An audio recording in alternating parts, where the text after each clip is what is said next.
ओम गुरुब्रह्मा गुरुविष्णु गुरुदेवो महेश्वरः गुरुसाक्षात् परब्रह्म तस्मै श्रीगुरवे नमः।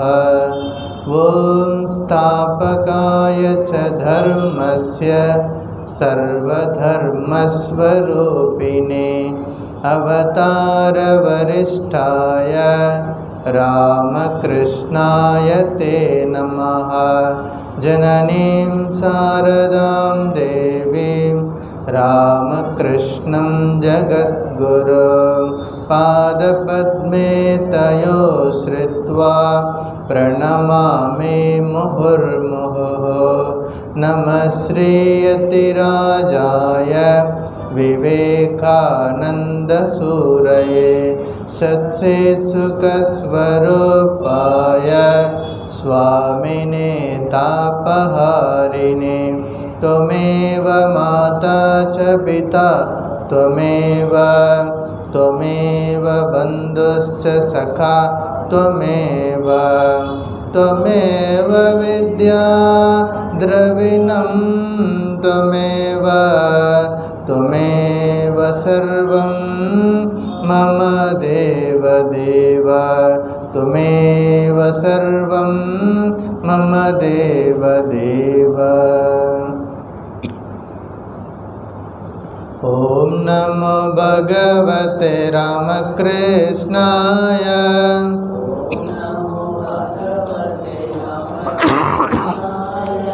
ओम नमो भगवते रामकृष्णाय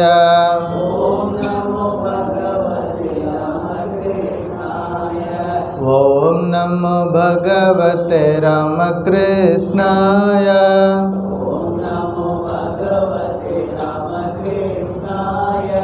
ओम नमो भगवते रामकृष्णाय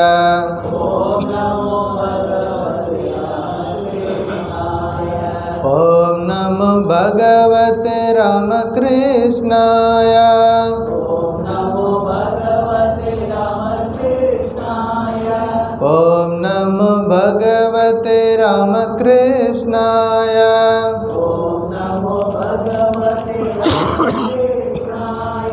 ओम नमो भगवते रामकृष्णाय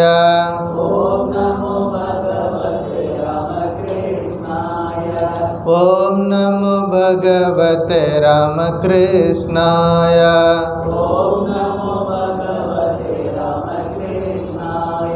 ओम नमो भगवते रामकृष्णाय ओम नमो भगवते रामकृष्णाय ओम नमो भगवते रामकृष्णाय ओम नमो भगवते रामकृष्णाय ओम नमो भगवते रामकृष्णाय ओम नमो भगवते रामकृष्णाय। जय रामकृष्ण। शंकरं शंकराचार्यं केशवं बादरायणं सूत्रभाष्यकृतौ वन्दे भगवन्तौ पुनः पुनः। श्रुतिस्मृतिपुराणानाम् आलयं करुणालयं नमामि भगवत्पादं शंकरं लोकशंकरं। பகவான் ஸ்ரீ ராமகிருஷ்ணரின் பரிபூர்ணமான திருவருளால் ஆதிசங்கரரின் சாதன பஞ்சகத்தை நம்ம தொடர்ந்து படிச்சுட்டு வந்துட்டுருக்கோம். வேதோ நித்யமதீயதாம்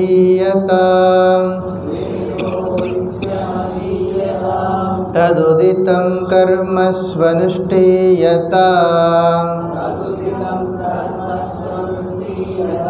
तेने सस्य विधीयताम् अपचितिः।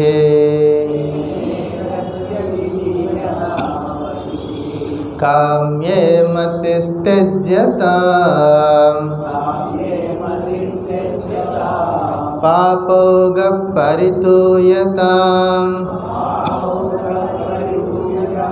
भवसुखे दोषोऽनुसन्धीयताम्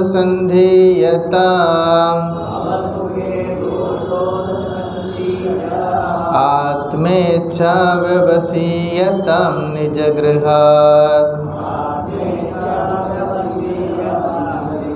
तोरणं विनिर्गम्यताम् संगत्सत्सु विधीयताम् भगवतो भक्तिर्दृढाधीयताम् शान्त्यादिपरिचीयतां दृढतरम् कर्मासु सन्त्यज्यताम् सद्विद्वानुपसृप्स्यताम् प्रतिदिनं तत्पादुका सेव्यताम् ब्रह्मैकाक्षरमध्यतां श्रुतिशिरः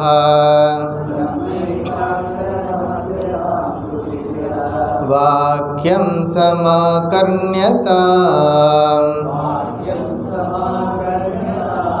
वाक्यार्थश्च विचार्यताम् श्रुतिशिरपक्षः समाश्रीयताम्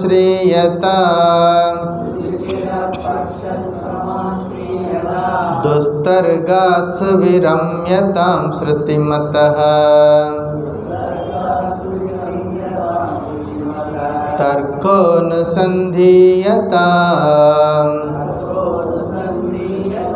ब्रह्मास्मीति विभाव्यताम् अहरः गर्वपरित्यज्यताम् देहेऽहं मतिरुज्यतां बुधजनैः वादपरित्यज्यताम् शुद्ध्यादिश्च चिकित्स्यताम् प्रतिदिनं भिक्षौषधं पूज्यताम् स्वाद्वन्नं न तु याच्यतां विधिवशात् प्राप्तेन सन्तुष्यताम् शीतोष्णादिविषह्यताम् न तु वृथा वाक्यं समुच्चार्यताम् औदासीन्यमपीप्स्यतां जनकृपात् नैष्ठुर्यमुत्सृज्यताम् एकान्ते सुखमास्यताम् परतरे चेतः समाधीयताम् पूर्णात्मासु समीक्ष्यतां जगदिताम् तत्पादितं दृश्यताम् प्राकर्म प्रविलाप्यताम् चितिफलानाप्युत्तरैः श्लिष्यताम् प्रारब्धं तु इह पूज्यताम् अत परब्रह्मात्मनास्तीयताम्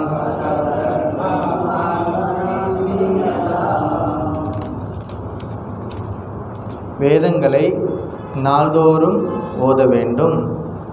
அதில் சொல்லப்பட்டுள்ள கர்மங்களை நன்றாக செய்ய வேண்டும். எல்லா காரியங்களையும் இறைவனுக்கு செய்யும் பூஜையாக செய்ய வேண்டும். பலனை விரும்பி செய்கின்ற காரியங்களில் உள்ள புத்தியை விட்டுவிட வேண்டும். மன தூய்மைக்காகவும் விருப்பு வெறுப்பு இல்லாமலும் எல்லா செயல்களையும் செய்து பழக வேண்டும். இந்த உலக இன்பங்களில் உள்ள குறைபாடுகளை நாள்தோறும் எண்ணி பார்க்க வேண்டும். ஆன்மாவை அறிந்து கொள்ளும் ஆர்வத்தை நன்றாக வளர்த்து கொள்ள வேண்டும். ஆத்மேச்சா விவசியதாம். வீட்டை விட்டு, அதாவது உடல் என்ற சிறையிலிருந்து ஆன்மாவை விடுவிக்க முயற்சி செய்ய வேண்டும். நிஜகிருஹாத்து தூர்ணம் வினிர்கம்யதாம். எப்பொழுதும் நல்லோர் இணக்கத்தில் இருக்க வேண்டும். பகவானிடத்தில் ஆழ்ந்த பக்தியை கடைப்பிடிக்க வேண்டும்.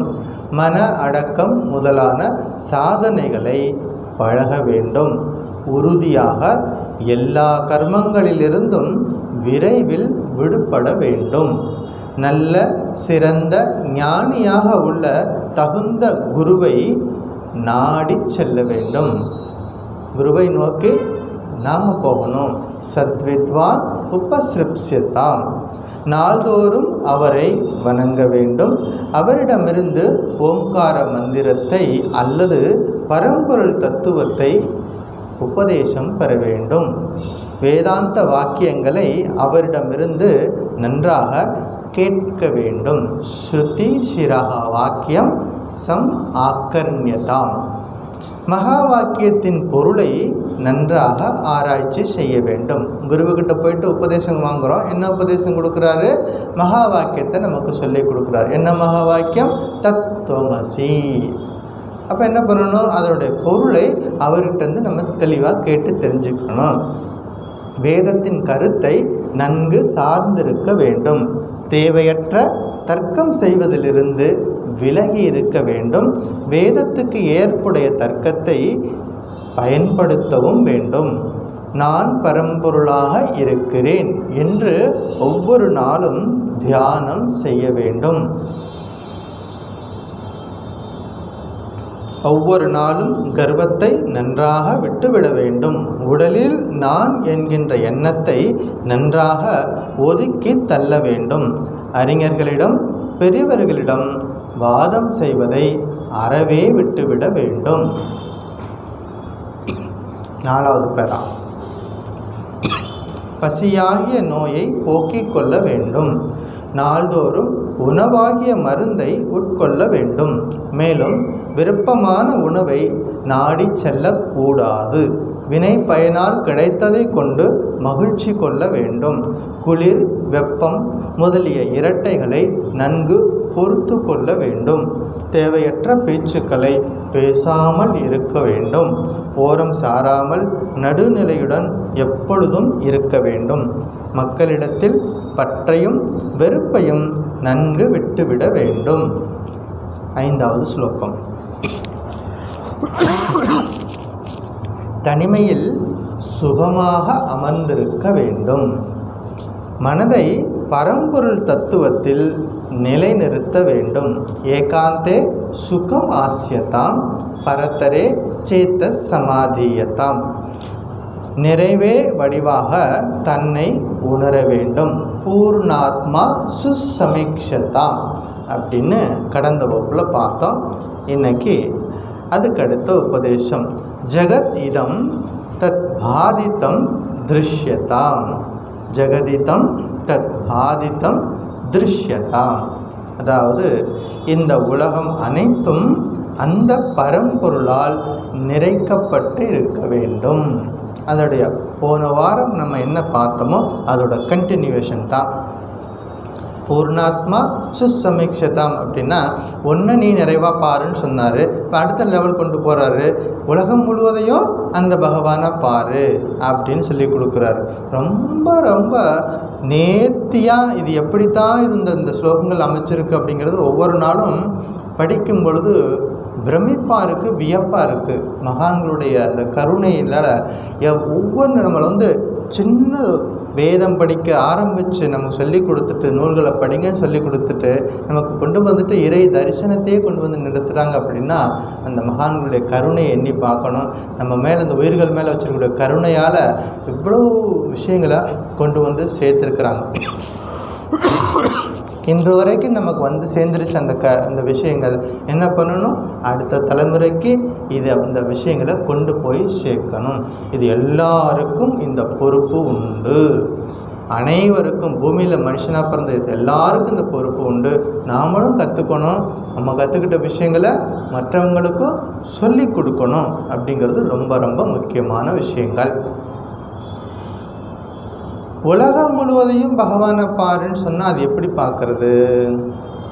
கோயிலுக்கு போக சொன்னிங்கன்னா நாங்கள் போயிட்டு வந்துடுவோம். கடையில் போயிட்டு தேங்காய் பழமெல்லாம் வாங்கிட்டு போயிட்டு கோயிலில் போயிட்டு ஆரத்தியெல்லாம் பார்த்துட்டு வந்துடுவோம். நாங்கள் ரொம்ப ஈஸியாக அதில் செஞ்சுக்கிட்டு தான் இருக்கோம். தொடர்ந்து நாங்கள் செய்கிறோம். இங்கே சுவாமியை எல்லா இடத்துலையும் பார்க்க சொல்கிறீங்களே, அது எப்படி? அதுதான் ஆச்சாரியார் நமக்கு இப்போ சொல்லிக்கிட்டு இருக்காரு. சுவாமியை எல்லா இடத்துலையும் பாரு, நீக்கமர நிறைஞ்சதாக பாரு அப்படிங்கிறாரு. அது என்னன்னு இன்றைக்கி பார்ப்போம். இந்த உலகத்தில் இருக்கிறது எல்லாத்துக்கும் நம்ம ரெண்டு பேரில் சொல்லலாம். ஒன்று நாமம். தென்னை மரம், அதுக்கு ஒரு நாமம்.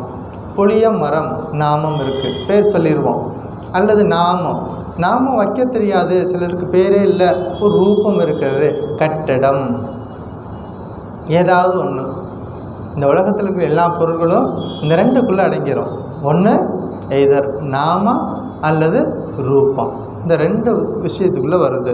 இந்த நாம ரூபத்தால் அடங்கி இருக்கக்கூடிய இந்த படைப்பில் இருக்கக்கூடிய அத்தனை விஷயங்களும்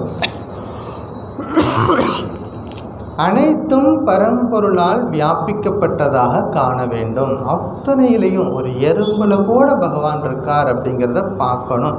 அதுதான் ஹையஸ்ட் ரியலைசேஷன். நம்ம போகக்கூடிய கடைசி படி ஏறிக்கிட்டே போகிறோம். ஒவ்வொரு படியாக இப்போ மேலே ஏறி குழந்தைகள்லாம் கீழேருந்து முதல் மாடிக்கு படி ஏறி போவாங்க, ஒவ்வொரு படியாக போவாங்க. இந்த கடைசி படி அப்படிங்கிறது இந்த ரியலைசேஷன். எல்லா உயிர்கள்லையும் அந்த பகவானை பார்க்கறது. ஒரு முறை என்ன பண்ணார் விநாயகர், ஒரு பூனை கூட விளையாடிக்கிட்டு இருக்கார். விநாயகருக்கும் 2 பேர் யாரும் எல்லாம் விளையாடுறாங்க, விநாயகரும் பூனையும் 2 பேர் சேர்ந்து விளையாடிக்கிட்டு இருக்காங்க. பூனை இவர் மேலே உட்காருது, இவர் அவர் பூனை விரட்டுறாரு. அப்படி என்னாச்சு, விளையாடிட்டு இருக்கும்போது விநாயகர் கைப்பட்டு பூனை மேலே ஒரு சின்னதாக ஒரு கீறல் விழுந்துருச்சு. இது அவருக்கே தெரியாது. குழந்தைகள் விளையாடுவாங்க இல்லையா, அவர்களுக்கே தெரியாது எங்கேயாவது சின்ன காயம் இருக்கான்னு கூட தெரியாது. விளையாட்டெல்லாம் முடிஞ்சிருச்சு. பூனை ஒரு பக்கம் ஓடி போச்சு. விநாயகர் அம்மா கிட்ட வந்தார். யார் அம்மா? பார்வதி தேவி. பார்வதி தேவிகிட்ட பார்க்குறாரு. அம்மா கன்னத்தில் காயம் இருக்குது.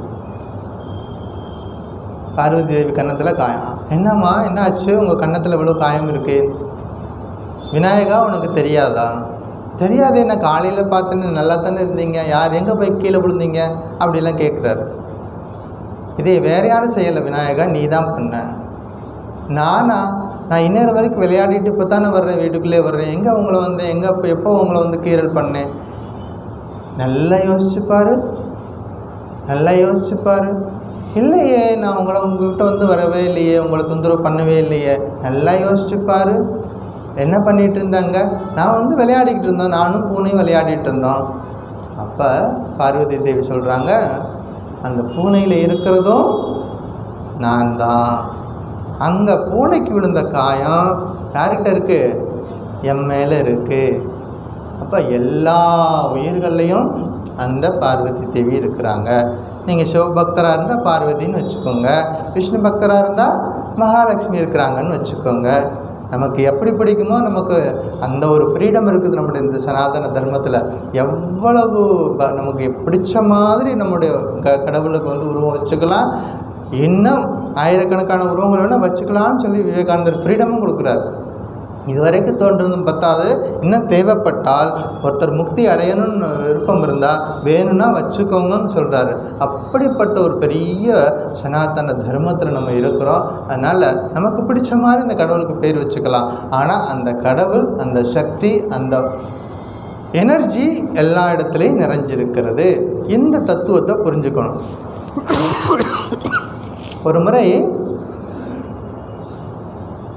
ஒரு ஆசிரமம் இருந்துச்சு. அந்த ஆசிரமத்திலேருந்து ஒரு துறவி என்ன பண்ணார், காட்டுக்குள்ளே போனார். எதுக்காக? போயிட்டு விறகுகள்லாம் சேகரித்து கொண்டு வர்றதுக்காக. எதுக்காக? அக்னிஹோத்திரம் பண்ணுறதுக்காக. ஆசிரமத்தில் ஹோமம் நடக்கும். விறகுகள்லாம் சேகரிக்கிறதுக்காக காட்டுக்குள்ளே போகிறார். போகிற வழியில் பார்க்குறார், ஒரு பணக்காரன் ஒரு ஏழையை போட்டு அடின்னு அடிச்சிட்ருக்கான். ஒரு வசதியானவன் இன்னொருத்தரை போட்டு அடிச்சிட்ருக்கிறார். இந்த காட்சியை துறவி பார்க்குறார். இது சரியில்லையே, இவர்கள் அநியாயமாக ஒருத்தனை அடிச்சிட்ருக்கிறாரே, இது சரியில்லையேன்னு சொல்லிட்டு பக்கத்தில் போயிட்டு, தம்பி நீ செய்கிறது தவறு, அடிக்க வேண்டாம், எதுவாக இருந்தாலும் பேசி தீர்த்துக்கோங்க, எதுக்கு அடிக்கிறீங்க அப்படின்னு புத்திமதி சொன்னார். அடிச்சுக்கிட்டு இருந்தவனுக்கு கோபம் இப்போ அந்த யாரை அடிச்சுட்டு இருந்தானோ அங்கே நிறுத்திட்டு இந்த சுவாமி மேலே அடிக்க ஆரம்பிச்சிட்டான். இதெல்லாம் நடக்கும். சுவாமி மேலே அடிக்க ஆரம்பிச்சிட்டான். சுவாமி மூர்ச்சையாகி கீழே விழுந்துட்டார். அங்கேயே மயங்கி கீழே விழுந்துட்டார். இதோடு அவங்க சண்டை முடிஞ்சு போச்சு. அவங்க 2 பேரும் ஓடி போயிட்டாங்க. அடித்தவனு ஓடி போயிட்டான், அடி வாங்கினவனு ஓடி போயிட்டான். இப்போ யார் மாட்டிக்கிட்டான்? சுவாமி மாட்டிக்கிட்டார். அங்கே மயங்கி கீழே விழுந்து கிடக்கிறார். இந்த செய்தி ஆசிரமத்துக்கு போயிடுச்சு. இந்த ஆசிரமத்திலேருந்து ஒரு சுவாமி அங்கே வந்தார். அந்த பணக்காரர் அடிச்சிட்டாரு, கீழே விழுந்து மயங்கி கிடக்கிறார். உடனே ஆசிரமத்துலேருந்து ஆட்கள்லாம் போனாங்க. அவரை தூக்கிட்டு ஆசிரமத்துக்கு கொண்டு வந்தாங்க. கொண்டு வந்துட்டு கொஞ்சம் நேரம் படுக்க வச்சு ஆசுவாசப்படுத்தி தண்ணியெல்லாம் முகத்தில் தெளித்து பார்க்குறாங்க. நல்லா கான்சியஸாக இருக்கார், ஒன்றும் பயப்பட வேண்டியதில்லை, நிம்மதி வந்துடுச்சு. இப்போ அவர் கான்சியஸாக இருக்கிறாருங்கிறத கன்ஃபார்ம் பண்ணணும். அப்போ சுற்றி எல்லோரும் நின்றுக்கிறாங்க. அவருக்கு தெரிஞ்சவங்க தான் முகம், அவருக்கு தெரிஞ்ச முகம்தான் சுற்றி நிற்கிது. எல்லோரும் நின்றுட்டு, சுவாமி எங்களை தெரியுதா அப்படின்னு சொல்லிட்டு ஒவ்வொருத்தராக கேட்குறாங்க. அப்போ ஒவ்வொருத்தரும் சொல்கிறாங்க, யார் நான் யார் தெரியுதா, நான் யார் தெரியுதான்னு அப்படின்னு கேட்குறாங்க. அப்போ ஒருத்தர் வந்துட்டு அவருக்கு தண்ணி கொடுத்தாரு. இன்னொருத்தர் வந்தார், பால் கொடுத்தாரு. சுவாமி இப்போ உங்களுக்கு பால் கொடுக்குறாரே, அவர் யார் தெரியுதா அப்படின்னு கேட்டார். அப்போ அவர் சொன்னார், யார் அடித்தவனோ அவனே பால் கொடுக்குறான், யார் அடித்தவனோ அவனே இப்போ எனக்கு பால் கொடுக்குறான். அடித்தவனா பால் கொடுக்குறான்? அடித்தது யாரோ ஒருத்தன், இப்போ பால் கொடுக்குறது யாரோ ஒருத்தன். இதுதானே நிதர்சனமானது. நம்ம பார்த்தது அதுதானே, கதையில் தானே. யாரோ ஒருத்தன் எங்கே ஒருத்தன் அடிச்சிட்டான், இங்கே ஆசிரமத்தில் இருக்கக்கூடிய யாரோ ஒருத்தங்க அவருக்கு பால் கொடுக்குறாங்க. ஆனால் இவர் சொல்கிறது என்ன சொல்கிறாரு, அடித்தவனே பால் கொடுக்குறான் அப்படின்னு சொல்கிறாரு. என்ன அர்த்தம்? அவர் மனசில் அடித்தவன் வேற, பால் தரக்கூடியவன் இவன் வேற அப்படின்னு கிடையாது. எல்லாத்தையும் ஒன்றா பார்க்குறாரு. அந்த பகவான் அவர் ரூபத்தில் என்னை அடித்தார், அதே பகவான் இவர் ரூபத்தில் எனக்கு பால் கொடுத்துட்ருக்கிறார். அப்போ எல்லாத்தையும் நீக்கமர நிறைந்த பொருளாக பார்க்கறது, அதாவது ஜெகதிதம் தத் பாதித்தம் திருஷ்யதாம் அப்படிங்கிறது. இந்த ஒரு நிலை அடைகிறது இந்த கிளாஸ் முடிச்சுட்டு போனேன்னு நடக்குமான்னு கேட்டிங்கன்னா நடக்காது. அதுக்கு என்ன பண்ணணும்? பயிற்சி வேணும், பகவானுடைய கிருப்பை வேணும், பயிற்சியும் வேணும், பகவானுடைய அருள் வேணும், அனுகிரகம் வேணும். அனுகிரகம் இருக்குது, நிச்சயமாக இருக்கிறது. அனுகிரகம் இருக்கிறதுனால தான் எவ்வளோ வேலையாக இருந்தாலும் தூக்கி போட்டு இங்கே வந்துடுறோம் 5:30 மணிக்கு. அந்த அனுகிரகம் இல்லாட்டா அது நடக்காது, சாத்தியப்படாது. இல்லைன்னா ஏதோ ஒரு எத்தனையோ பிரச்சனைகள் இருக்குது ஃபேமிலி லைஃப்பில், எத்தனையோ பிரச்சனைகள் இருக்குது நம்ம மனசை ஆக்கிரமிக்கிறதுக்கு. அத்தனையும் தாண்டி தூக்கி போட்டுட்டு எதுக்காக ஓடி வரணும் இங்கே? அதனால் நிச்சயமாக அனுகிரகம் இருக்கிறது. ஆனால் நம்முடைய முயற்சி அப்படிங்கிறது ரொம்ப முக்கியமானது. நம்ம கேட்ட விஷயங்களை என்ன பண்ணணும்? சிந்தனை பண்ணிக்கிட்டே இருக்கணும் வாழ்க்கையில். இது அப்ளை பண்ணணும். கேட்குறோம் நம்ம நிறைய சிரவணம். நம்ம பல பேரோட வாழ்க்கையில் முதல் ஸ்டெப்லேயே வண்டி நின்று போயிடுது. சிரவணம், அந்த சிரவணத்தையே ஒழுங்காக கேட்குறது இல்லை, அது வேறு பிரச்சனை. சிரவணம் முதல்ல, சிரவணத்துக்கு அடுத்தது என்னது? மனனம். மனனம் 3வது நிலை தான் நிதித்தியாசனம். இப்போ நம்ம பார்க்கறது எல்லாமே 3rd ஸ்டேஜில் வர வேண்டிய விஷயங்கள், நிதித்தியாசனம். அப்போ அந்த நிலைக்கு நம்ம போகணும். அட்லீஸ்ட்டு நம்ம இன்டெலெக்சுவல் லெவல்லையாவது புரிஞ்சுக்குவோம், இப்படி ஒன்று இருக்குது நம்ம லைஃப்பில், இப்படி ஒன்று இருக்குது, நம்ம அந்த நிலையை நோக்கி நம்ம போகணும் அப்படிங்கிறத புரிஞ்சுக்கிட்டா போதுமானது. ஸோ விழிப்புணர்வு யாருக்கு வந்துருச்சோ அவர்களுக்கு பாவ புண்ணிய எண்ணங்கள் வராது. அந்த துறவி என்ன சொன்னார்? அடித்தவனே பால் கொடுக்குறான். அப்போ யாருக்கு அந்த அவேர்னஸ் வந்துருச்சோ, எங்கும் நிறைந்த பகவானை எல்லா இடத்துலையும் பார்க்க வந்துட்டாங்களோ அவர்களுக்கு பாவமும் தெரியாது, புண்ணியமும் தெரியாது. அவர்கள் செய்யக்கூடியது எல்லாமே புண்ணியமான காரியங்கள் தான் அப்படிங்கிறத பார்க்குறோம். அப்போ பாவ புண்ணியங்களை கடந்தவர்கள், எல்லாவற்றையும் செய்பவர் அவர்தான். கர்த்தா யார்? பகவான். நான் அவருடைய கையில் ஒரு இன்ஸ்ட்ருமெண்ட், ஒரு கருவி. கர்த்தா செய்கிறது பகவான், நான் அவருடைய கருவி. இப்படி விட்ட ஒரு உயர்ந்த உன்னதமான ஒரு நிலை இந்த நிலை. இந்த பரம்பொருள் தான் தூய உணர்வு பொருள். உயிருக்கு உயிரான இறைவனாகவும் இந்த உலகமாகவும் உலகத்தில் கூடிய எல்லா உயிர்களாகவும் உடல்களாகவும் மாயையால் காட்சியளிக்கிறார். அங்கே தான் அந்த வேதாந்தத்தில் ஒரு வார்த்தை சொல்லுவாங்க, மாயா. சுவாமி விவேகானந்தர் சொல்வார், டெஃபினேஷன் சொல்லவே முடியாது எதுக்கு, இந்த மாயாவுக்கு. ஏன்னா அவ்வளோ ஒரு புரிந்து கொள்வதற்கு ரொம்ப கடினமான ஒரு முக்கியமான ஒரு சொற்றொடர் வேதாந்தத்தில், மாயா. அந்த மாயா சக்தியால் என்னாச்சு, எல்லாமே அதெல்லாம் அந்த உலகத்தில் இருக்கிறதெல்லாம் நமக்கு காட்சிக்கு அப்படி தெரியுது. பார்த்தா ஒருத்தர் மனுஷனாக இருக்கார், ஒருத்தர் ஒரு குதிரை போகுது, ஒரு யானை போகுது, ஒரு மரங்கள் இருக்குது, இதெல்லாம் நம்ம டிஃப்ரெண்ட்டாக பார்க்குறோம். ஆனால் மகான்களுடைய பார்வையில் எல்லாம் ஒன்று. வாடிய பயிரை கண்டபோதெல்லாம் வாடினேன். நம்மளும் வாடிய பயிரை பார்த்துக்கிட்டு தான் இருக்கோம், வாடிய மரங்களை பார்த்துட்டு தான் இருக்கிறோம். என்னைக்காவது வாடி இருக்கிறோமா? இவ்வளோதான் வித்தியாசம். மகான்களுக்கும் நமக்கு உள்ள வித்தியாசம். மகான்கள் பார்க்கும் பொழுது பயிரை பார்த்துட்டு அவர் வாடுறார் அப்படின்னா அந்த பயிருக்குள்ளே இருக்கக்கூடிய சைத்தன்யத்தை அவர் பார்க்குறார். நம்ம பயிராக பார்க்கல, அவர் பயிருக்குள்ளே இருக்கக்கூடிய உணர்வை பார்க்குறார் அப்படிங்கிறத பார்க்குறோம். அப்போ நம்ம வாழ்க்கையிலையும் ஒருத்தர் கஷ்டத்தோடு இருக்கிறாங்கன்னா அவர்கள் கேட்காமலேயே அவர்களுக்கு ஏதாவது செய்யணும். ஏன்னா அந்த உயிருக்குள்ளே ஒரு இறை சக்தி இருக்கிறது. இதை உணர்ந்து மற்றவர்களுக்கு உதவி செய்யாட்டாலும் பரவாயில்ல, அட்லீஸ்ட் ஒரு சொற்கள் பேசணும். மற்றவங்க புண்படும் மாதிரி எந்த விதமான வார்த்தைகளையும் பயன்படுத்தக்கூடாது. முடிஞ்சால் அவர்களுக்கு உதவி செய்யலாம், அல்லது அட்லீஸ்ட் அவர்களுக்கு ஒரு நல்ல வார்த்தையாவது சொன்னாலே அதுவே பெரிய விஷயம் அப்படிங்கிறத பார்க்குறோம். இந்த நாம ரூபம் ஆரம்பத்தில் பார்த்தோம். இந்த உலகத்தில் இருக்கிறது எல்லாமே இந்த ரெண்டில் இருக்குது. ஒன்று நாமம், இன்னொன்று ரூபம். இந்த நாம ரூபம் ஒரு காலத்தில் இருக்கும், ஒரு காலத்தில் மாறக்கூடியது. இந்த நாமமும் ரூபமும் மாறிக்கிட்டே இருக்கும். ஆனால் இந்த நாம ரூபத்துக்குள்ளே இருக்கக்கூடிய ஒரு சைத்தன்யம் இருக்கிறது, அது என்றைக்கும் மாறாது அப்படிங்கிறதான் கண்ட விஷயம். அந்த சத்தியத்தை கண்டுபிடிக்கணும். அந்த உணர்வு பொருளை எல்லாருக்குள்ளே இருக்கக்கூடிய அந்த உணர்வு பொருள் எல்லாருக்குள்ளே இருக்கார், எனக்குள்ளேயே இருக்கார். இவ்வளோதான் விஷயம். எல்லாருக்குள்ளேயும் அந்த சைத்தன்யம் இருக்கிறது, எனக்குள்ளேயே அந்த பகவான் இருக்கிறாரு அப்படிங்கிறத பார்க்குறதுக்கு பேர் சர்வாத்ம பாவம்னு பேர். வேதாந்த பாஷையில் சொல்லணும்னா சர்வாத்ம பாவம். நம்ம ஃபேமிலி லைஃப்பில் பார்க்குறோம். நம்ம கணவன், மனைவி, குழந்தைகள், என் குடும்பம், என் சுற்றத்தார், இப்படி நமக்கு குடும்பத்தையே பார்க்குறது அது ஒரு நிலை. அதையும் கடந்து வெளியில் என் ஊர், இந்த குடும்பத்தை விட்டு இப்போ அடுத்த லெவல் வருது. முதல்ல 4 சவுத்துக்குள்ளே இருக்கக்கூடிய உறவுகளை பற்றி பேசணும். இப்போ அடுத்து கொஞ்சம் எக்ஸ்பான்சராக வெளியே பார்க்கும்பொழுது என் தெருவில் இருக்கிறவங்க எல்லோரும் எனக்கு வேண்டியவங்க. அடுத்து என்ன பண்ணுறோம், என் ஊர், இந்த ஊரில் இருக்கிறவங்க எல்லோரும் எனக்கு வேண்டியவங்க. அடுத்து என்ன பண்ணுறோம், என் டிஸ்ட்ரிக்கு வந்துருச்சா, அந்த வட்டம் பெருசாகிக்கிட்டே போகுது, என்னுடைய மாவட்டம். அப்புறம் என்ன பண்ணுறோம், என்னுடைய மாநிலம், ஒரு ஸ்டேட்டை சொல்கிறோம் என்னுடைய மாநிலம், ஒரு கர்வம் வந்துடுது. அப்புறம் என்னுடைய நாடு, அப்புறம் உலகம் எங்கே இருக்கிறது எனக்கு சொந்தமானவர்கள், வசுதைவ குடும்பகம். எப்படி பியூட்டிஃபுல்லாக நமக்கு லைஃப்பை கொண்டு போய் சேர்த்துருக்குறாங்க. பாரத கலாச்சாரம் வசுதைவ குடும்பகம் அப்படின்னா உலகம் எங்கும் இருக்கக்கூடிய மக்களை எல்லாரையும் என்னுடையவங்களாக பார்க்குறது.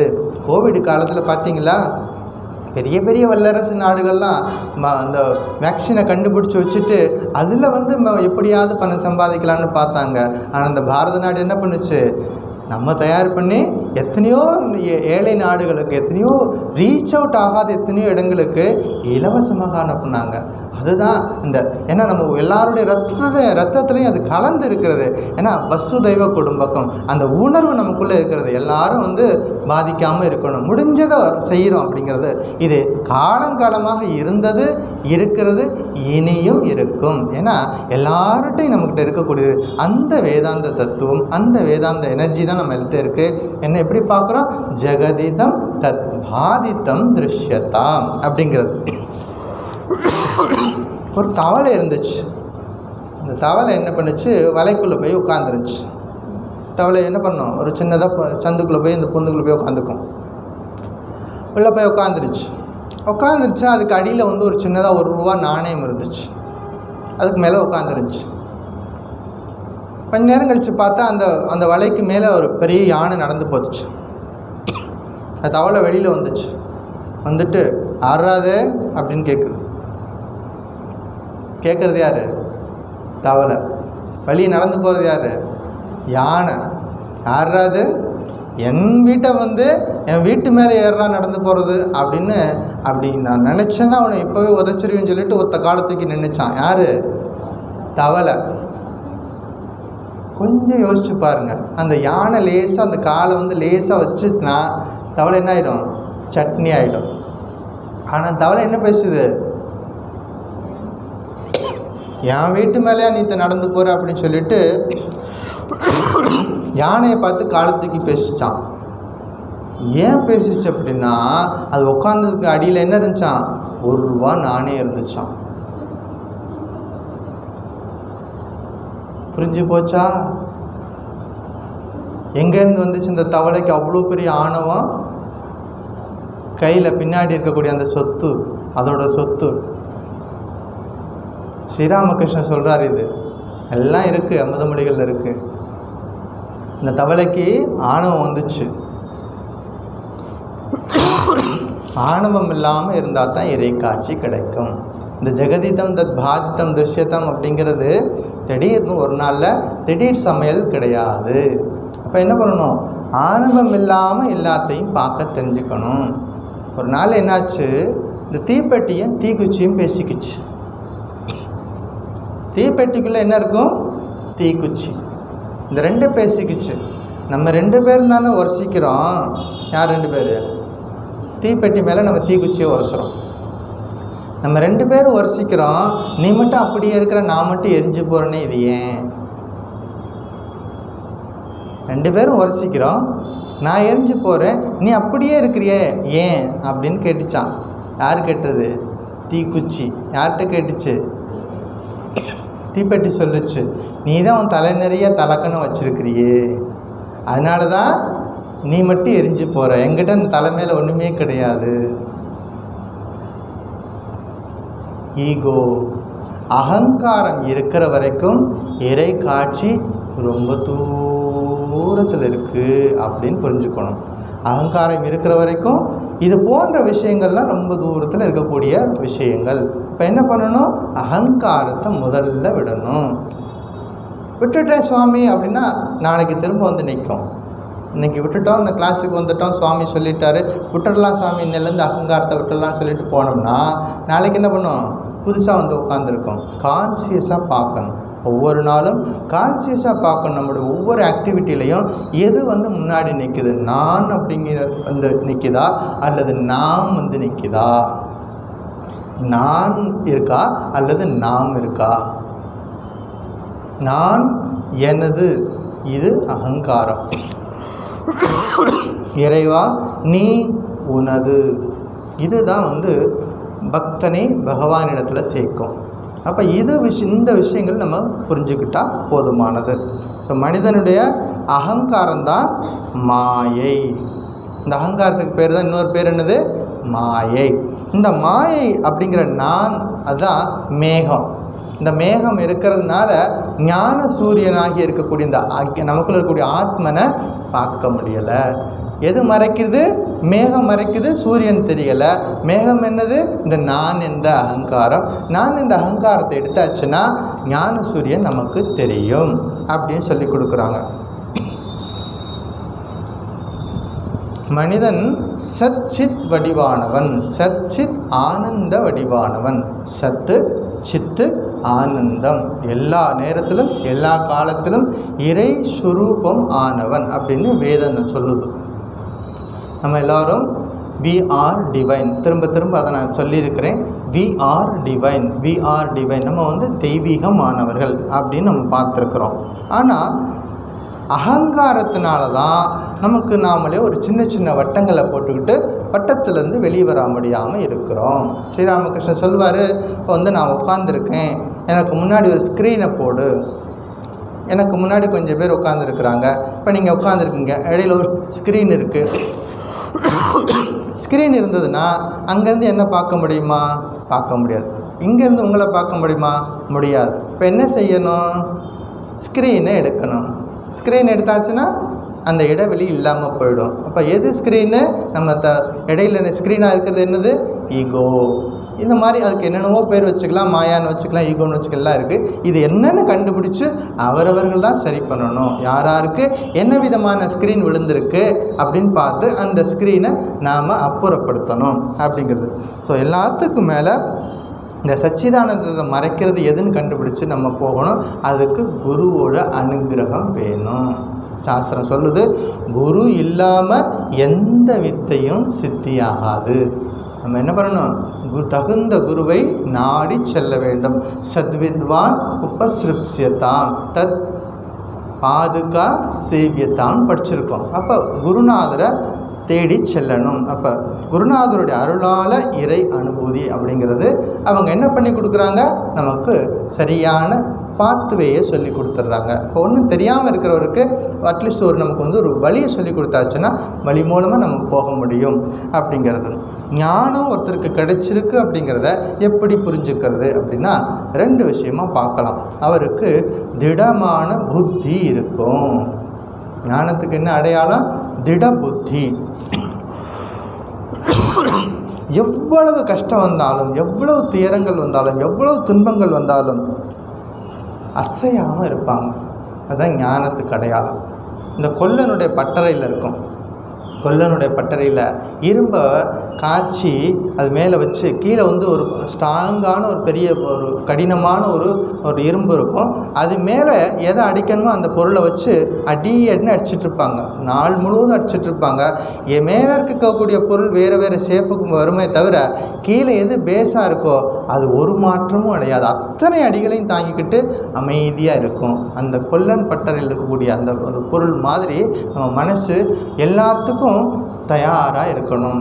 இன்பம், துன்பம், வெற்றி, தோல்வி எல்லாம் வரும் வாழ்க்கையில். எல்லாத்தையும் எப்படி புரிஞ்சுக்கணும்? பகவானுடைய அனுகிரகத்தால் இது நடந்திருக்கு.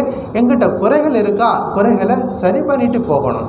இதுவும் வந்து சோம்பேறித்தனமாக இருக்கக்கூடாது. வேதாந்தத்தை வந்து சரியாக புரிஞ்சுக்கணும். சோம்பேறித்தனமாக இருக்கக்கூடாது. முயற்சியை கைவிடக்கூடாது. இதெல்லாம் வந்து நம்ம வாழ்க்கையில் இருக்கணும். 2வது விஷயம் ஆண்மை. அதற்கு பேர் வைராகியம்னு பேர் அல்லது விடாமுயற்சின்னு பேர். ஞானத்துக்கு 2 அடையாளம். ஒன்று என்னது? திடமான புத்தி. இன்னொன்று விடாமுயற்சி அப்படிங்கிறது. இந்த ஆமை இருக்குது.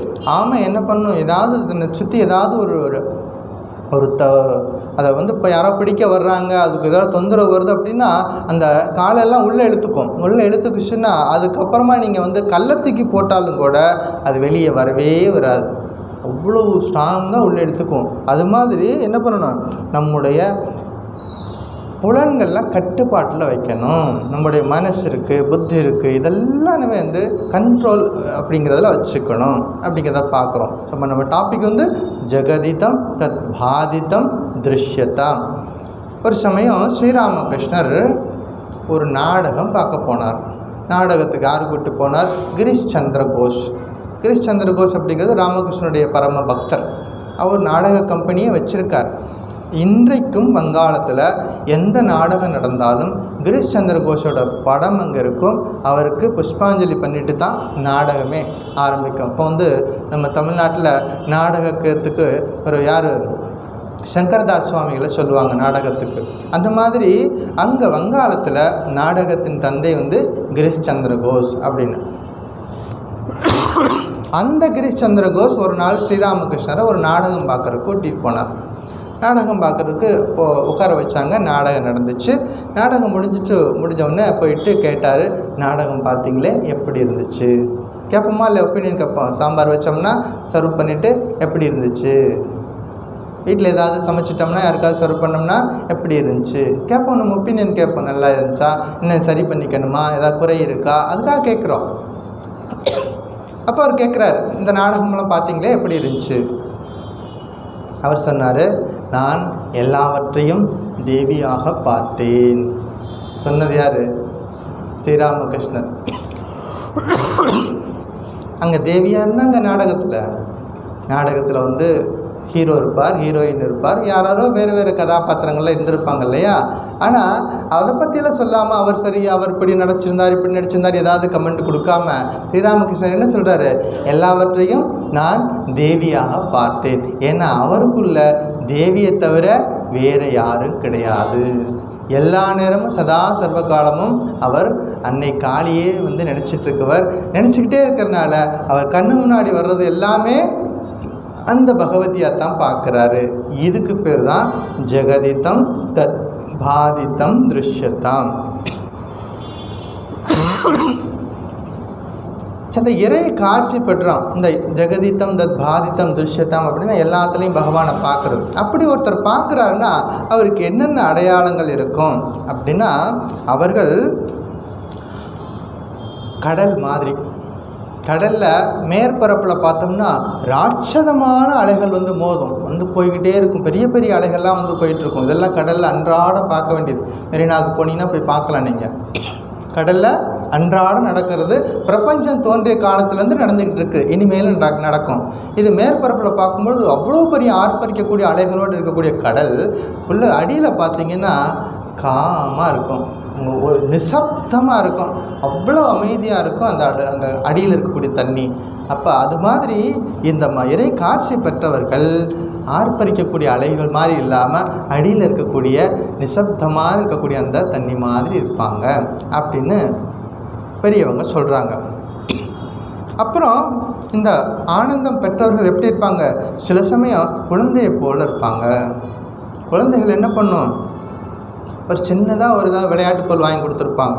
போயிட்டு குடுறாக்கண்ணா அப்படின்னு கேட்டோம்னா, தரமாட்டேன், எங்கள் தாத்தா வாங்கி கொடுத்தது, எங்கள் பாட்டி வாங்கி கொடுத்தது. அது 5 ரூபா கூட இருக்காது. நீங்கள் 500 ரூபாய் கொடுத்துட்டு கேட்டிங்கன்னா கூட தரமாட்டான். நீங்கள் கொடுக்குறது 1000 ரூபாயாக இருக்கும். அது எனக்கு தேவையில்லை, இது எனக்கு ரொம்ப முக்கியமானது. கொஞ்ச நேரம் கழித்து பார்த்தீங்கன்னா எந்த பையன் கொடுக்க மாட்டேன்னு சொன்னானோ வேறு யாரோ ஒருத்தர் போவாங்க, இங்கே வாங்கன்னு சொல்லிட்டு அவங்க கையில் கொடுத்துட்டு இவன் பாட்டு போயிட்டே இருப்பான். அவர் கேட்டிருக்கவே மாட்டார், அந்த பொம்மையை கொடுறான்னு அவர் கேட்டிருக்கவே மாட்டார். அவர் கையில் இந்த கொடுத்துட்டு இந்த குழந்தை அது பாட்டு போயிட்டே இருக்கும். இந்த குழந்தைகள் வந்து எந்த குணத்துலேயும் இல்லை. குழந்தைங்கக்கிட்ட சத்துவகுணம், ரஜோகுணம், தமோகுணம் எந்த குணத்துலேயும் இல்லை அப்படின்னு ஸ்ரீராமகிருஷ்ணன் சொல்கிறார். இந்த மகான்கள், அனுபூதி அடைந்த மகான்கள் எப்படி இருப்பாங்களா? சில சமயம் குழந்தை போல இருப்பாங்க, சில சமயம் எப்படி இருப்பாங்க? பிசாசு மாதிரி. நம்ம படிச்சிருக்கிறோம், கதைகளில் தான் படிச்சிருக்கிறோம் பிசாசு மாதிரி. ஏன்னா ஏன் அப்படி வச்சுக்கிறாங்க அப்படின்னா, யாரும் கிட்ட வரக்கூடாது. அப்படி ஒரு பெண்மணி இருந்தாங்க காரைக்காலில். யாருங்க? காரைக்கால் அம்மையார். தானே விரும்பி சிவபெருமான்கிட்ட கேட்டுக்கிட்டாங்க, என்னுடைய இந்த அழகான உடம்பை எடுத்துட்டு எனக்கு பிசாசு உருவத்தை கொடுத்துடு அப்படின்னு கேட்டுக்கிட்டாங்க.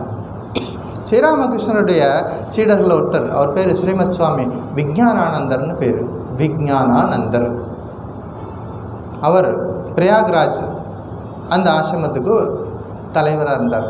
அவர் தான் பிரசிடெண்ட், என்டையர் ஆர்கனைசேஷனுக்கு பிரசிடெண்ட், இந்த ஆசிரமத்துக்கும் தலைவர், 4th பிரசிடெண்ட் ஆஃப் அவர் ஆர்டர்.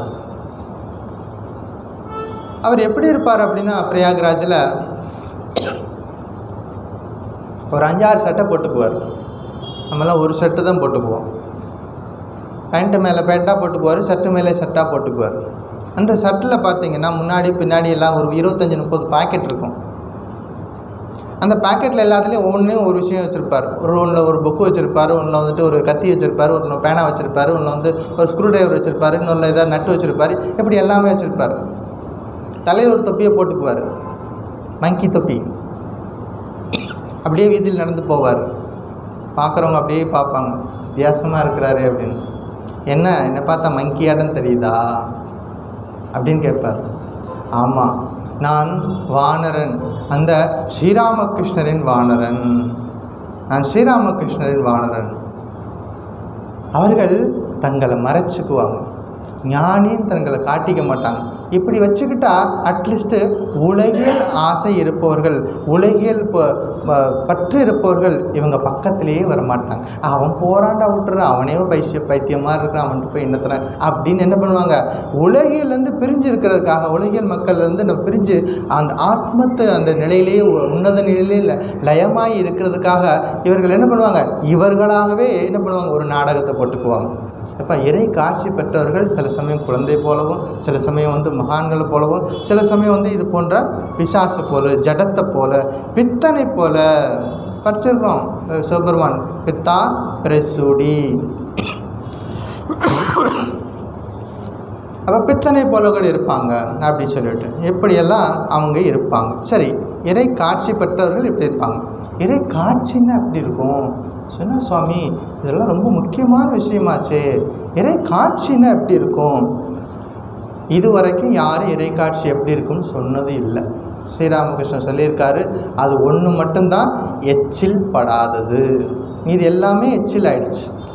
வேதம், புராணம், உபனிஷதம் எல்லாமே யாராவது ஒருத்தர் வாய் மூலமாக சொல்லிட்டாங்க, அதனால எச்சில் பட்டுடுச்சு. இறை காட்சி அப்படிங்கிறது தான் மட்டும்தான் எச்சில் படாதது. ஸ்ரீராமகிருஷ்ணர் பல முறை எப்படியாவது இந்த இறை காட்சியை மற்றவங்களுக்கு சொல்லிடணும்னு சொல்லிட்டு பல முறை முயற்சி பண்ணுறார். அவர்னால் ஒரு முறை கூட சக்ஸஸ் ஆக முடியலை. கொஞ்சம் சொல்ல ஆரம்பிப்பார், அதுக்குள்ளே என்ன சொல்வார், என் தேவி இங்கே கழுத்தை பிடிச்சிக்கிட்டா, சொல்ல விடலை.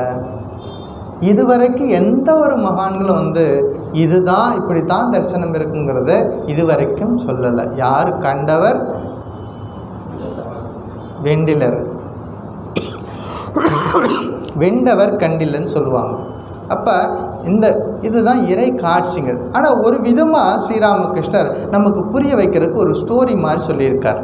டைரக்ட் அனுபவத்தை அவர் சொல்லலை, ஆனால் ஒரு ஸ்டோரி மூலமாக நமக்கு எப்படி இருக்கும் அப்படிங்கிறதுக்கு ஒரு விஷயத்தை சொல்கிறார். அது என்னன்னு பார்ப்போம். அவர் என்ன பண்ணுறார், ஒரு மேடை இருக்குது, இது ஒரு ஸ்டேஜ்னு வச்சுக்கோங்க. இங்கே ஒரு நாடகம் நடக்க போகுது. நாடகம் நடக்கிறதுக்கு முன்னாடி என்ன பண்ணுவோம், ஒரு ஸ்க்ரீன் போட்டுருவாங்க. அந்த ஸ்க்ரீன் போட்டாச்சுன்னா தான் அந்த டீமில் ஒர்க் பண்ணுறவங்கெல்லாம் மேலே போய் நின்று யார் யார் எந்தெந்த பொசிஷனில் நிற்கணும், அவங்கள்ட்ட இந்த மாதிரி மைக் அரேஞ்ச்மெண்ட்லாம் பண்ணணும், காஸ்டியூமெல்லாம் போடணும், இதெல்லாம் இருக்குது. அதுக்காக எல்லோரும் முன்னாடி அதை செய்ய முடியாது இல்லையா, அதனால் என்ன பண்ணிவிடுவாங்க, ஸ்க்ரீன் போட்டுருவாங்க. இப்போ பார்வையாளர்லாம் இருக்கிறாங்க, அவர்கள் எல்லாருடைய நோக்கம் எல்லாம் ஃபோக்கஸ் எல்லாம் எதில் இருக்கும், ஸ்க்ரீன் எப்போ திறப்பாங்க, ஸ்க்ரீன் திறக்கிற வரைக்கும் என்ன பண்ணிகிட்டு இருப்பாங்க, ஊர்க்கதையெல்லாம் பேசுவாங்க. நீ எப்படி வந்த, சைக்கிளில் வந்தியா, பஸ்ஸில் வந்தியா, இப்படி என்னென்னவோ பேசுவாங்க. ஏன்னா அங்கே தான் ஸ்க்ரீன் போட்டு வச்சாச்சு, அங்கே என்னத்தை பார்க்குறது. ஸ்க்ரீன் திறக்கிற வரைக்கும் எல்லாம் பேசுவாங்க, இன்டர்நேஷ்னல் பாலிட்டிக் வரைக்கும் எல்லாத்தையும் பேசிகிட்டு இருப்பாங்க. ஸ்க்ரீன் திறந்தாச்சு அப்படின்னா கொஞ்சம் கொஞ்சமாக அந்த ஸ்க்ரீன் மேலே போகும். தியேட்டரில் படம் பார்க்குறவங்க இந்த அனுபவம் இருக்கும். கொஞ்சம் கொஞ்சமாக அந்த ஸ்க்ரீன் மேலே போகும், அப்படியே கொஞ்சம் கொஞ்சமாக குறைஞ்சிடும், பேச்செல்லாம் கொஞ்சம் கொஞ்சமாக குறைஞ்சிடும். கம்ப்ளீட்டாக ஸ்க்ரீன் பூரா மேலே போயிடுச்சு அப்படின்னா ஒரே ஃபோக்கஸு. அடுத்து எப்போ ஸ்டார்ட் ஆகும், எப்போ அந்த நாடகம் ஸ்டார்ட் ஆகும், எப்போ அந்த படம் ஸ்டார்ட் ஆகும் அப்படி சொல்லிட்டு அப்படி போகும் பொழுதுக்கு அதுக்கு பேர் தான் சமாதி. அதுக்கு முன்னாடி அந்த சஞ்சலம் இருந்தது, சலசலப்பு இருந்தது. எது வரைக்கும், ஸ்க்ரீன் டவுனாக இருக்க வரைக்கும். ஸ்க்ரீன் டவுன்னா என்ன சுவாமி, அது பேர் தான் அஞ்ஞானம். எது வரைக்கும் நம்முடைய வாழ்க்கையின் குறிக்கோளை மறந்துருக்கிறோமோ அதுக்கு பேர் தான் ஸ்க்ரீன் டவுன். வாழ்க்கையின் குறிக்கோளை நம்ம எப்போ ஞாபகம் வச்சுக்கிட்டோமோ, எப்போ நம்ம வாழ்க்கை அந்த உணர்வு இருக்கிறதோ, ஸ்க்ரீன் அப் போய்கிட்டே போகுது. நல்ல ஸ்க்ரீன் மேலே போயிடுச்சு அப்படின்னா அப்போ என்னாச்சு, அந்த எல்லார்டையும் பகவானை பார்க்குறது. ஜெகதிதம் தத் பாதிதம் திருஷ்யதாம், அதுக்கு பேர் தான் சமாதி அப்படின்னு வேதாந்தம் சொல்லுது, யோக சாஸ்திரம் சொல்லுது. சமாதி அப்படின்னா ஒரே பொருளில் முழு கவனமும் போகிறது, ஒரே பொருள் மேலே முழு கவனம் 100% மனசும் ஒரே இடத்துல போகிறதுக்கு பேர் சமாதின்னு சொல்லுவாங்க. அதுக்கு வேறு வேறு பேர்கள் கூட இருக்கலாம். இப்போ அதுக்கு பேர் தான் சமாதி. ஸோ மாயை அப்படிங்கிற திரை மறைச்சிருக்கிற வரைக்கும் மனிதன் புறமுகமாக இருக்கிறான். அந்த திரை விலகுச்சுன்னா அதாவது அஜ்ஞானம் விலகிடுச்சுன்னா ஆனந்தத்தை நோக்கி பயணம் பண்ண ஆரம்பிச்சிடுவான்.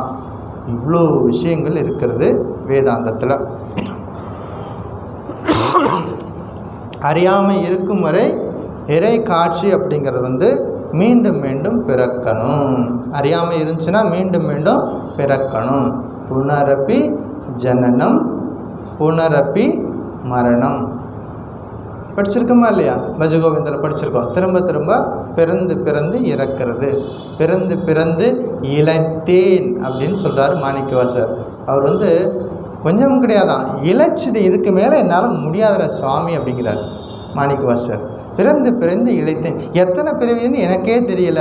அருணகிரிநாதர் சொல்கிறாரு, இந்த கடல் இந்த கடற்கரையில் இருக்கக்கூடிய மணல் எல்லாத்தையும் எண்ணி கூட சொல்லிடலாம், ஆனால் எனக்கு எவ்வளோ பிறவி வருது அப்படிங்கிறது எனக்கு சொல்ல தெரியாது. எத்தனை பிறவியை தாண்டி வந்தேன்னு எனக்கு சொல்ல தெரியாது.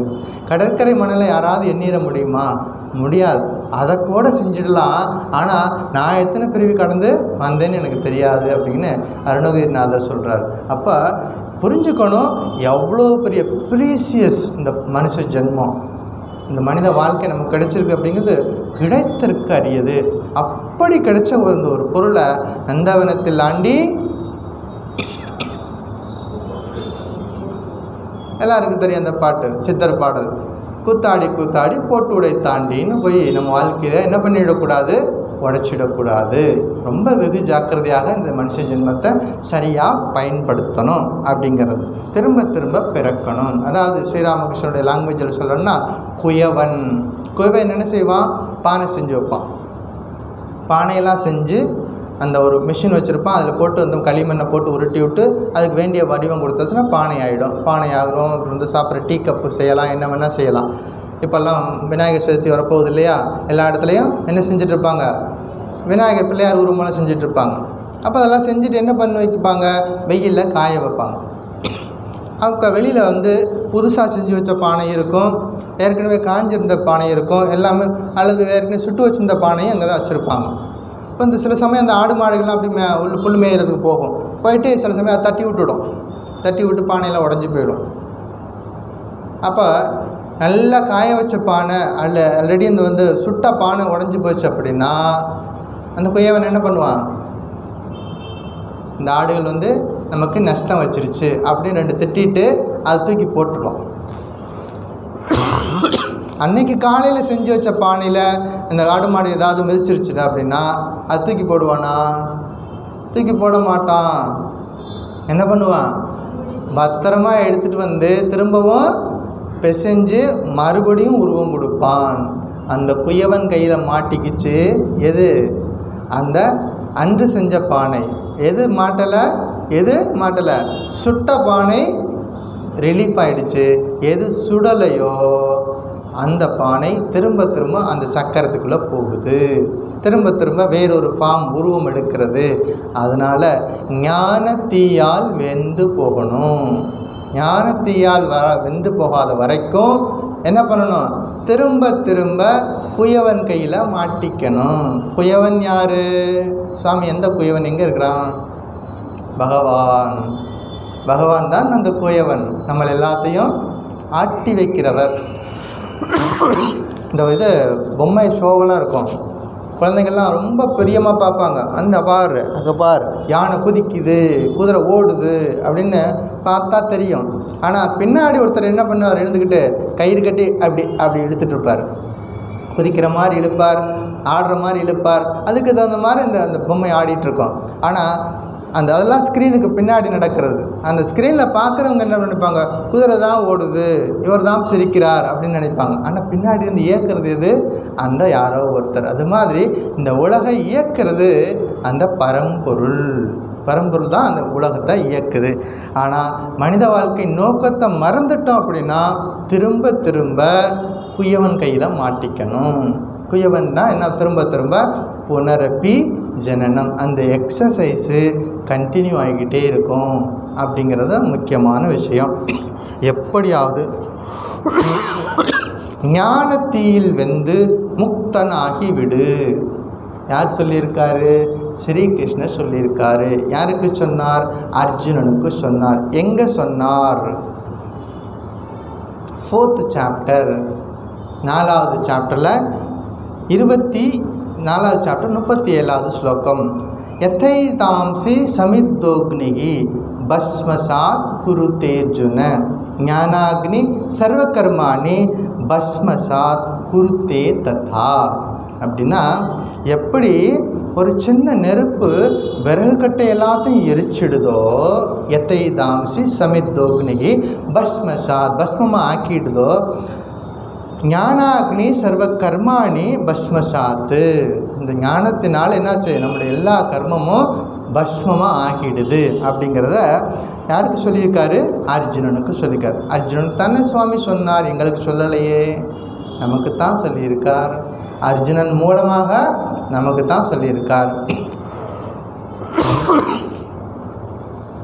எப்படியாவது முக்தன் ஆகிவிடு அப்படிங்கிறார். புராணங்கள் படி பார்த்தோம் அப்படின்னா பக்தன் வேறு, பகவான் வேறு. அவங்க ரெண்டையும் ஒன்றாவே பார்க்க முடியாது. பக்தன் வேறு, பகவான் வேறு அப்படிங்கிறது தான். இப்போ வில்வப்பழம் இருக்குதுன்னு ஸ்ரீராமகிருஷ்ணோட லாங்குவேஜில் சொல்லணும்னா, வில்வப்பழம் இருக்குது அப்படின்னா அது என்ன விலை அப்படின்னா என்ன பண்ணுவார், உள்ளுக்குள்ளே இருக்கிற சதையை தான் நம்ம சாப்பிட போகிறோம். ஆனால் கடைக்காரன் என்ன பண்ணுவான், டோட்டலையும் அப்படியே முழு பழத்தை எடுத்து வச்சு தான் வெயிட்டு சொல்லிவிட்டு இது இப்படி சொல்லுவான். ஆனால் அதுக்குள்ளே கூடிய ஸ்டஃப்பு மட்டும்தான் நம்ம எடுத்து சாப்பிட போகிறோம். அப்படிங்கிற மாதிரி முதல்ல என்ன பண்ணணும், இதுவல்ல இதுவல்ல நேத்தி ந இத்தி ந இத்தி, முதல்ல அந்த ஓட்டை உடைக்கிறோம், இதுவல்ல. அப்புறம் என்னதுக்கு உள்ளுக்குள்ளே இருக்கக்கூடியதான் நமக்கு பரம்பொருள். இப்போ இதுவல்ல, உலகத்தில் இதுவல்ல இதுவல்ல அப்படின்னு பார்க்கறது ஒரு மெத்தடு. அப்புறம் உலகத்தில் பார்க்குறது எல்லாத்தையும் பகவானை பார்க்குறது, அது ஒரு மெத்தடு. யாராருக்கு எந்த மெத்தடு பிடிக்குமோ அதில் போகலாம், பயணம் பண்ணலாம் அப்படிங்கிறத பார்க்குறோம். இறை காட்சிக்கு பிறகு, அதாவது அந்த பரிபூர்ணமான அந்த இறை காட்சிக்கு பிறகு மனசில் சங்கல்ப விகல்பம் இருக்காது, காமக்ரோதங்கள் இருக்காது அப்படின்னு சொல்கிறாங்க. அதாவது காந்த குன்று, காந்த மலை இருக்குதுன்னு வச்சுக்கோங்க. அது பக்கத்தில் ஏதாவது ஒரு கப்பல் போச்சுன்னா என்னாகும் அப்படின்னா, பக்கத்தில் போன உடனேயே அந்த கப்பல் இருக்கக்கூடிய எங்கெல்லாம் ஸ்க்ரூவெல்லாம் போட்டிருக்காங்களோ, எதெல்லாம் ஜாயின் பண்ணி வச்சுருக்குறாங்களோ எல்லாம் தானாக கலண்டு எல்லாம் காந்தத்தில் போய் ஒட்டிக்கும். இந்த கப்பல் என்ன ஆகிறோம், கம்ப்ளீட் கொலாப்ஸ் ஆகிடும். காந்த குன்றுக்கு போனதுக்கப்புறம் எல்லாமே கொலாப்ஸ் ஆகிடும். அது மாதிரி இறைவனே எல்லாமாக இருக்கிறார். பகவான்கிட்ட போனதுக்கப்புறமா அங்கே நாம ரூபம் கம்ப்ளீட்டாக இல்லாமல் போயிடும். இப்போ நம்ம ஆரம்பத்திலே பார்த்தோம், உலகத்தில் இருக்கிறது எல்லாமே நாமம் ரூபம். அது எப்போ போகும், அந்த இறை தரிசனம் நமக்கு எப்போ கிடைக்குதோ அப்போ நாம ரூபம் இல்லாமல் போயிடும். வசிஷ்டர் குருகுலத்தில் ராமர் படிச்சிட்ருக்கார். வேதாந்தம் சொல்லிக் கொடுக்குறார். குருநாதர் சொல்லிக் கொடுக்குறார். என்ன சொல்லிக் கொடுத்துருப்பார், வேதோ நித்யமதீயதா ததுதிதம் கர்மஸ்வனுஷ்டீயதா, இதெல்லாம் சொல்லி கொடுத்துருப்பார். அல்லது இதுக்கு வேறு மாதிரி ஏதாவது உபநிஷத வாக்கியங்களை சொல்லி கொடுத்துருப்பார். ராமர் குருகுலத்தில் படிச்சிட்ருக்கார். நல்லா 10 வருஷம் படித்து முடிக்கிறார். குருகுலத்தில் படித்து முடிக்கும் பொழுது ராமருக்கு வைராகியம் வந்துருச்சு. என்ன சொல்லுது வேதாந்தம், என்ன சொல்லுது, எல்லாத்தையும் பகவானாக பாரு, இந்த உலகத்தில் பகவான் இல்லை, உலகத்தை விட்டு போயிடு, உலகத்தை விட்டு போயிடு அப்படின்னு அவர் புரிஞ்சுக்கிட்டார்.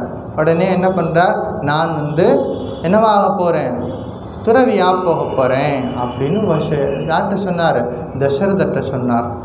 தசரதர் ரொம்ப கலங்கி போயிட்டார்.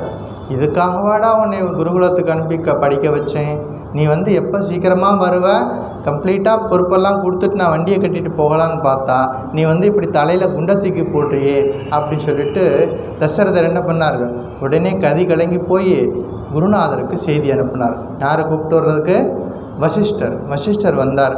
பாருங்கள் உங்கள் சீடன் என்ன பேச்சு பேசுகிறான் பாருங்கள், என்ன பேச்சு பேசுகிறார், அதாவது வீட்டை விட்டுட்டு போயிடுவாராம், துறவு வாழ்க்கைக்கு போக போகிறாராம். ஏன்னா உலகம் அனித்தியமானதுன்னு சொல்கிறாரு, இதுவா நீங்கள் சொல்லி கொடுத்தீங்க அப்படின்னு கேட்டார். குருநாதர் புரிஞ்சுக்கிட்டார் அங்கே என்ன ட்ராமா நடந்திருக்குது, இதை எப்படி சால்வ் பண்ணுறது. இப்போ ராமரை கூப்பிட்டுட்டு ராமா இங்கே வா, கேள்வி கேட்குறாரு. அதாவது இந்த உலகம் வேறு, கடவுள் வேறுன்னு உன்னால் எனக்கு ப்ரூவ் பண்ண முடியுமா? இந்த உலகம் வேறு, நீ காணும் இந்த உலகம் பகவான்கிட்ட வேறானது அப்படின்னு எனக்கு நிரூபித்து காமிச்சுட்டு நீ தாராளமாக நீ வனத்துக்கு துறவியாக போயிடலாம் அப்படின்னார். அப்போ ராமர் சிந்திச்சார். என்ன பண்ணார்? உலகம் வேறு கிடையாது, பகவான் வேறு கிடையாது. ஜெகதிதம் தத் பாதிதம் திருஷ்யதாம். சரியான நேரத்தில் குருநாதர் அந்த அதாவது அந்த அஜ்ஞானத்தை திரையை நீக்கிறாரு, அந்த சஞ்சலத்தை நீக்கிறாரு அப்படின்னு பார்க்குறோம். அப்போ எல்லா காலத்துலேயும் மகான்கள் நம்ம கூடவே இருக்கிறாங்க, வழிகாட்டுறதுக்கு வர்றாங்க. நாம் தான் என்ன பண்ணணும்? அவர்களை பார்க்கணும். பக்தர்களில் 3 விதமான பக்தர்கள் அப்படின்னு சொல்லுவாங்க. என்ன சுவாமி இப்படி சொல்லிட்டீங்க? உத்தம பக்தன், இடைநிலை பக்தன், கடைநிலை பக்தன். ஸ்ரீராமகிருஷ்ணனுடைய லாங்குவேஜில் கடைநிலை பக்தன் என்ன சொல்லுவான்னு தெரியுமா?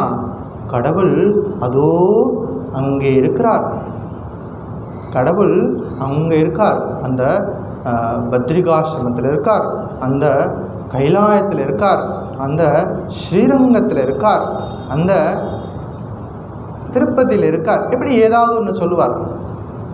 அதாவது இறைவன் அங்கே எங்கோ ஒரு இடத்துல இருக்கார், ஏதாவது ஒரு இடத்த சொல்லுவார், இறைவன் அங்கே இருக்கார். இடைநிலை பக்தன் அடுத்த ஸ்டேஜில் வர்றார். அவர் என்ன சொல்வார்? இறைவன் நம் இதயத்தில் இருந்து வழி நடத்துகிறார். கொஞ்சம் அடுத்த ஸ்டேஜுக்கு போனவர். பகவான் அந்த இருக்கார், கைலாயத்தில் இருக்கார், வைகுண்டத்தில் இருக்கார், அதே பகவான் நமக்குள்ளே இருக்கார். இது அடுத்த ஸ்டேஜ். ஒரு சாதகனுடைய லைஃப்பில் ஆரம்பத்தில் அப்படி இருக்கும். அடுத்த ஸ்டேஜுக்கு படிக்க படிக்க நிறைய வேதாந்த உபதேசங்கள் கேட்க கேட்க பகவான் எனக்குள்ளேயும் இருக்கார். இது அடுத்த ஸ்டேஜ். இன்னொரு பக்தன் இருக்கான், 3வது பக்தன், உத்தம பக்தன். உத்தம பக்தன் எப்படி இருப்பான் தெரியுமா?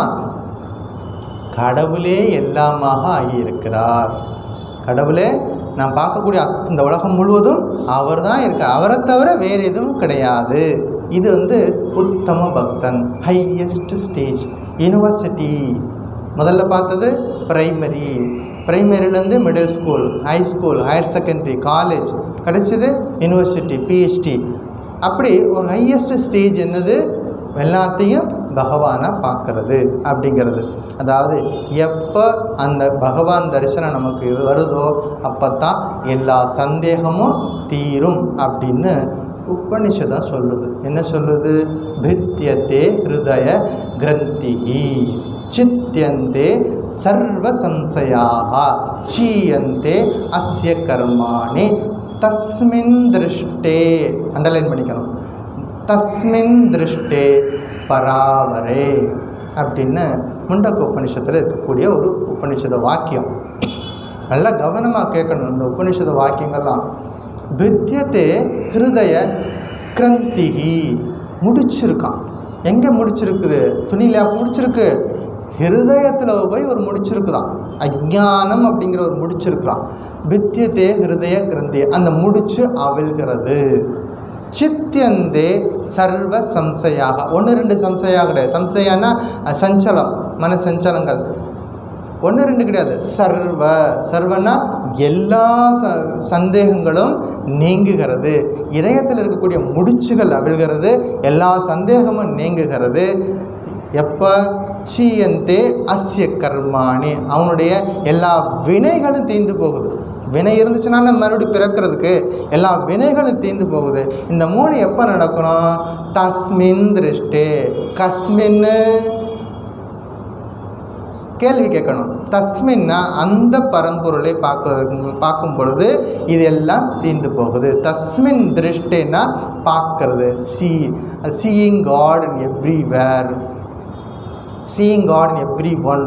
அதுக்கு பேர் தான் தஸ்மின் திருஷ்டே பராவரி. இது உயர்ந்த ஹையஸ்ட் ஸ்டேஜ். அதைத்தான் நம்ம படிச்சுட்டு இருக்கிறோம். வேதாந்த வாக்கியம் வேதோ நித்தியம் ஆதித்யதாம் ஆரம்பித்து இப்போ எங்கே வந்திருக்கிறோம்? சங்கராச்சாரியர் அழகாக ஸ்டெப் பை ஸ்டெப்பாக சிரமம் இல்லாமல் கொஞ்சம் கொஞ்சமாக ஒவ்வொரு உபதேசமாக சொல்லி கொடுத்துட்டு இப்போ எல்லா உயிர்கள்லையும் பகவானை பார்க்கணும். எல்லார்கிட்டையும் அந்த இறை சுரூபம் இருக்கிறது. கேட்கறதுக்கு ஈஸியாக இருக்குது. கிளாஸ் முடித்து வெளியில் போனோன்னே வரணும், அதுதான் ரிசல்ட் ஆஃப் த கிளாஸ். அப்படி பார்க்குறோமா? அப்படி இல்லை அப்படின்னா அதற்கான முயற்சி பண்ணணும். ஒரே நாளில் நடக்குமா சுவாமி? தெரியாது. யார்கிட்ட முயற்சி இருக்கிறதோ அங்கே இறைவனுடைய அனுகிரகம் இருக்கிறது அப்படிங்கிறத பார்க்குறோம். இப்போ சாதனை பண்ணணும். அதுக்கு என்ன செய்யணும்? சாதனை பண்ணணும். ஒருத்தருக்கு ஒரு இடத்துல புதையல் இருக்குன்னு யாரும் சொல்லிட்டாங்க. இந்த கேள்விப்பட்டியா? அந்த இடத்துல யாருக்கும் தெரியாமல் ஒருத்தர் புதைச்சி வச்சுருக்காங்க. ஒரு நியூஸ், ஒரு செய்தி ஒருத்தருக்கு காதில் விழுந்துருச்சு. அதுக்கப்புறம் அவர் தூங்குவார்னு நினச்சிங்களா? தூங்க முடியுமா அவரால்? புதையல் தானே, எழுந்துட்டு போட்டோம். புதையல் தானே, யாரோ புதைச்சி வச்சுட்டு போகிறாங்க, எனக்கு என்ன வந்துச்சுன்னு யாராவது தூங்குவாங்களா? தூக்கம் வராது. அவர் மனசெல்லாம் என்னவாக இருக்கும்? அது எங்கே இருக்குது, எந்த லொக்கேஷனில் இருக்குது, எப்போ போய் பார்க்கலாம், நானாக தனியாக போய் பார்க்குறதா, 2 பேரை கூட்டிகிட்டு போகிறதா, கூட்டிகிட்டு போனால் அவனுக்கு பங்கு கொடுக்கணுமே, என்னென்ன கால்குலேஷன் ஓடிக்கிட்டு இருக்கும். சரி, இதெல்லாம் நடக்குது. அப்புறம் அங்கே போயாச்சு, ஒரு வழியாக கண்டுபிடிச்சாச்சு, புதையில் இருக்கிறத கண்டுபிடிச்சாச்சு. அடுத்து என்ன செய்யணும்? புதையிலே வெளியே வா அப்படின்னா வருமா? என்ன பண்ணணும்? மண்வெட்டி எடுத்துகிட்டு வரணும், தோண்டணும், கடினமாக உழைக்கணும், நெத்தி வேர்வை சிந்தும், அவ்வளோ கஷ்டப்பட்டு என்ன பண்ணணும்? கூட அந்த இடத்த தோண்டிக்கிட்டே இருக்கணும். கடினமான உழைப்பு, அதுக்கு பேர் தான் சாதனா. முதல்ல கேட்குறது, குருமுகமாக இறைவனை பற்றி கேட்குறது, புதையல் இருக்கிற இடத்த பற்றி கேட்குறது. புதையல்ங்கிறது என்னது? இப்போ இறை தரிசனம். முதல்ல கேட்குறது, கேட்டதுக்கு அப்புறமா ஆக்ஷனில் இறங்குறது, புதையலை நோக்கி போகிறது. வந்துட்டோம் இல்லையா? புதையல் தெரிஞ்சதுனால சத்சங்கத்துக்கு வந்திருக்கிறோம். புதையலை நோக்கி போகிறது. அப்புறம் என்ன பண்ணுறது? புதையலுக்கு எடுக்கிறதுக்கு உண்டான வழியை செய்கிறது. என்ன பண்ணுறது? சாதனா. தினசரி காலையில் எழுந்துக்குவேன், அதிகாலை நேரத்தில் எழுந்திருக்குவேன், இறை நாமத்தை சொல்லுவேன், தியானம் பண்ணுவேன். இப்படி ஏதாவது நமக்கு தெரிஞ்ச சாதனைகளை பண்ணிக்கிட்டே இருக்கிறது, பிரார்த்தனை பண்ணுறது, பாராயணம் பண்ணுறது, இதெல்லாமே அதுக்கான அந்த மீன்ஸ் டு அட்டைன் கோல். விவேகானந்தர் சொல்வார், நமக்கு கோல் இருக்குது, எல்லாருக்கும் ஆசை இருக்குது, அதாவேன், நான் இப்படி ஆவேன், அப்படி ஆவேன், எல்லாருக்கும் ஆசை இருக்குது. அந்த பல பேர் நம்ம எங்கே ஃபெயில் ஆகிறோம் அப்படின்னா இந்த மீன்ஸ் டு அட்டைன் கோல், அந்த மீன்ஸ் எங்கே தவற விட்டுறோம். எந்த வழி மூலமாக போனால் இதை அடைய முடியும், இப்போ எந்த சத்குருவோட வழிகாட்டுதலோடு போகணும் அப்படிங்கிறது தான் மீன்ஸ். அப்போ அது மூலியம் போகிறோம், அதை தோண்டிக்கிட்டே இருக்கிறோம், ரொம்ப எனர்ஜியை கொடுத்து தோன்றோம். உடனே ஒரு இடத்துல டங்குன்னு ஒரு சத்தம் கேட்குது. அதுக்கு தானே இப்போ தோண்டிகிட்டு இருந்தோம். டங்குன்னு ஒரு சத்தம் கேட்குது. ரொம்ப ஆனந்தம் சந்திரிச்சு, இதுக்காகத்தான் தோண்டணும். அப்போ உள்ள புதையல் இருக்குது. அந்த ஆனந்தம் கூடிக்கிட்டே போகுது. இப்போ என்னாச்சு? ஒரு டைமில் எல்லா மண்ணெல்லாம் விளக்கியாச்சு, புதையல் பானை தெரிஞ்சிச்சு, கண்ணில் பார்த்தாச்சு, புதையலை பார்த்தாச்சு. முதல்ல புதையல் இருக்கிறத கேட்டோம், வந்தோம், தோண்டணும், ரொம்ப ப்ராசஸ்லாம் போயிடுச்சு. இப்போ புதையலை பார்த்தாச்சு. இப்போ அடுத்தது என்ன பண்ணணும்? அந்த பானையை வெளியில் தூக்கி வச்சுட்டு ஓப்பன் பண்ணி பார்க்குறோம். அவ்வளோ தங்க காசுகள் கையில் அள்ளி ஆனந்தம் அடைகிறோம். ஜெகதித்தம் தத் பாதித்தம் திருஷ்யதாம். கையில் அள்ளி ஆனந்தம் அடைகிறதுக்கு பேர் என்னது? ஜெகதித்தம் தத் பாதித்தம் திருஷ்யதாம். எவ்வளவு அழகா, எளிமையா, ஸ்ரீராமகிருஷ்ணன் மாதிரி இப்படி இறை தத்துவங்களை நமக்கு புரிகிற மாதிரி. இப்போ நான் சொன்னது எல்லாமே அமுதமொழிகள் இருக்கிறது, அவ்வளோ விஷயங்களும் அமுதமொழிகள் இருக்கிறது. அப்போ எவ்வளவு நமக்கு எளிமை இறங்கி நமக்கு சொல்லிக் கொடுத்துருக்கிறார். அவர் டைரெக்டாக அந்த எக்ஸ்பீரியன்ஸை சொல்லலே தவிர முயற்சி பண்ணியிருக்கிறார். பல்வேறு சமயங்களில் பல்வேறு விதங்களில் முயற்சி பண்ணியிருக்கார். எப்படியாவது இந்த கருத்தை கொண்டு போய் சேர்த்துடணும், இந்த மனித சமுதாயத்துக்கு கொண்டு போய் கொடுத்துடணும் அப்படிங்கிற ஒரு பெரிய ஆர்வத்தோடு இருந்திருக்கிறார். ஸோ அடுத்த உபதேசம் அடுத்த வாரம். ஓம் சாந்தி சாந்தி சாந்தி. ஹரி ஓம் தத் சத். ஸ்ரீராமகிருஷ்ணார்ப்பணமஸ்து.